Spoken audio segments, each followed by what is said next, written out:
We each gave our moms a Zoom tutorial earlier this week. So Alia, who do you think will sign on first? I'm going to send the invitation at the exact same time. Will it be Susan Arsenault or Perveen Adam? I don't know. Unless my dad is maybe helping her, we'll see. But I have faith that she's gonna be fine. Yes, mom wins! Woo, woo, woo!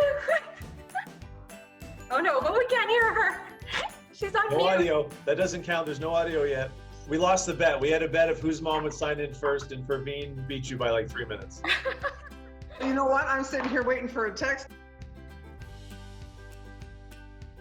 I think grade 6. What I can remember was the radio competitions. That drove me crazy.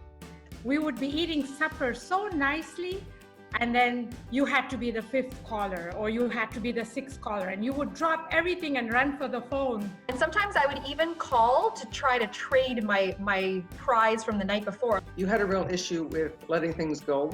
So I'm going to use the marble incident because I don't know, back in Mike's day, they used to play marbles and then you would lose them, right?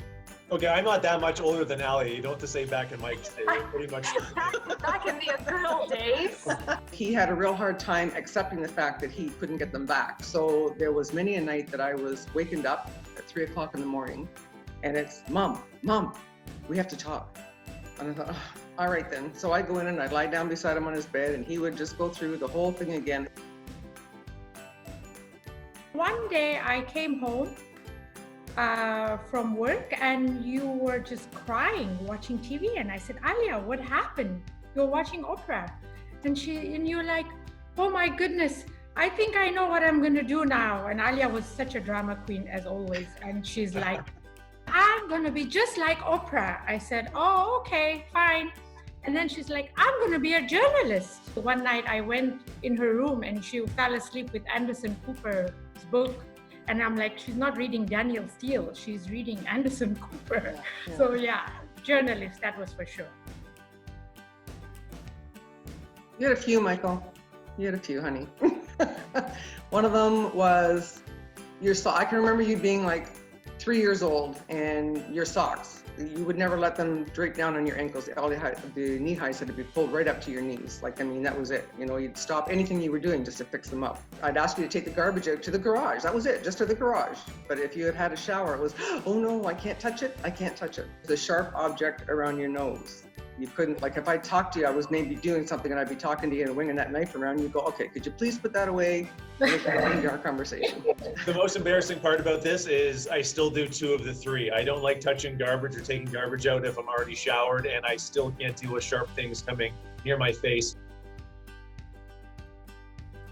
I'm not sure, maybe from both of us, from Hussein and I. And he used to be in the school with dramas and he participated in all that. And I've also been very like an extrovert. So I think Alia gets that from both of us. My mom really pushed it because she was actually the one that was always holding the camera. Celine Dion. Show me mine. You'll see it on the Guys, quiet. Yes, where's that? I'm going to fess up. I probably my side of the family. I am competitive myself, not in his, you know, the type that he is, but my family. There's a lot of sports players on the family, and they're all very, very competitive. So I think he's got that in his blood. Well, thanks to both of you for joining us here on this Mother's Day. We love you both, and thank you for everything that you guys have both done for us throughout our lives. Happy Mother's Day.